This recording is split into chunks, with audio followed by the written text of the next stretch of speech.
us, never does it leave us. It goes straight on, it does not miss its time like the tide which follows the moon. This is why, in order to praise them, it is said that the bodhisattvas are liberated from every action obstacle. 14. Pratityasamutpada harmonirdasakusala. Sutra. They were skilled in teaching dependent origination. Sastra. They are capable of teaching the 12-membered in different ways. Affliction, action, and basis arise one after the other according to a continuous development. This is called the 12-membered pratityasamutpada. 3 of these 12 members are called affliction, ignorance, craving, and grasping. 2 members are called action, formations and coming into existence. The other 7 are called bases. In general, the 3 categories, affliction, action, and suffering, are mutual and reciprocal causes and conditions. 1. Klesa is cause and condition for karma because avidya precedes the samskaras and upadana precedes bhava. 2. Karma is cause and condition for dukkha because samskara precedes vijnana and bhava precedes jati. 3. Dukkha is cause and condition for dukkha because vijnana precedes namarupa. Namarupa precedes satayatana. Satayatana precedes sparsa. Sparsa precedes vedana. Jati precedes jaramarana. 4. Dukkha is cause and condition for klesa because vedana precedes trishna. Since klesa is cause and condition for karman, karman cause and condition for dukkha, and dukkha cause and condition for dukkha, it is a matter of mutual and reciprocal causes and conditions. 1. Avidya, ignorance, is all the afflictions of past existence. 2. From avidya there arise actions which realize fruition in a universe. These are the samskaras, formations. 3. From samskara there arises a defiled mind, initial cause of the present existence. Because it is aware in the way that a calf is aware of its mother, it is called vijnana, consciousness. 4. This vijnana produces both the 4 formless aggregates perception, feeling, volition, consciousness, and form which serves as base them.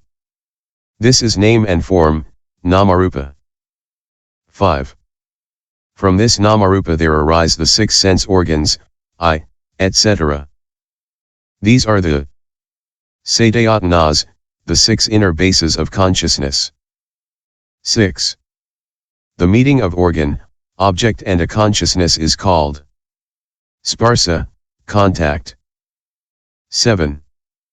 From sparsa there arises vedana, sensation. 8.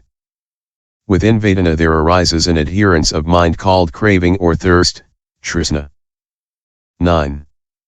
The tendency caused by trishna is called upadana, grasping, attachment. 10. From this upadana comes action which brings about the new existence which is called bhava, the act of existence. 11.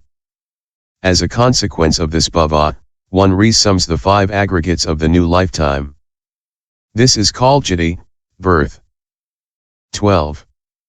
The decay of the 5 skandhas coming from this jati is called jaramarana, old age and death.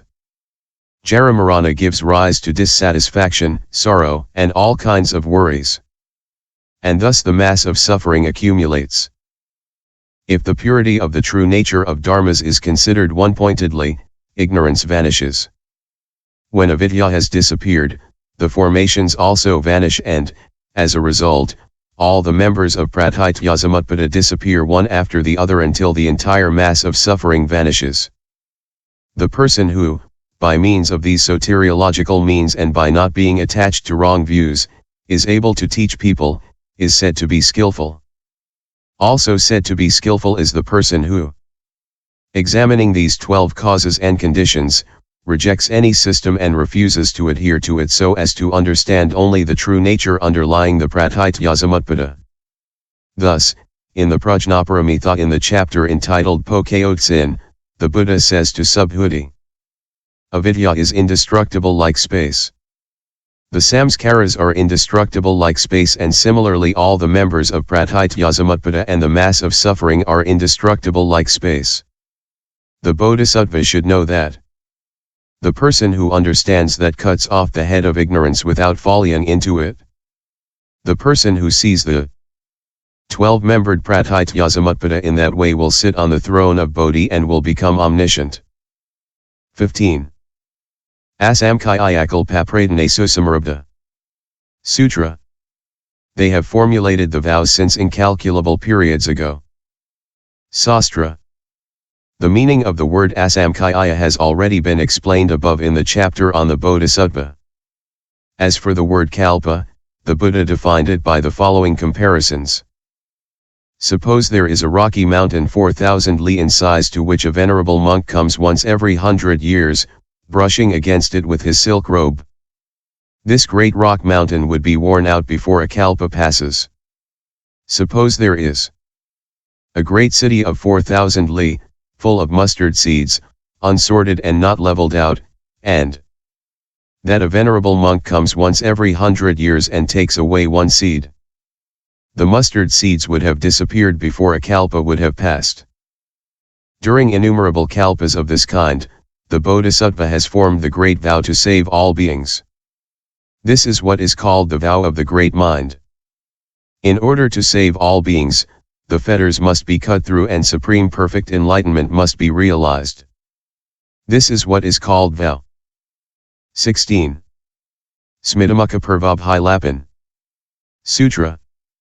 They speak with a smiling face. Sastra.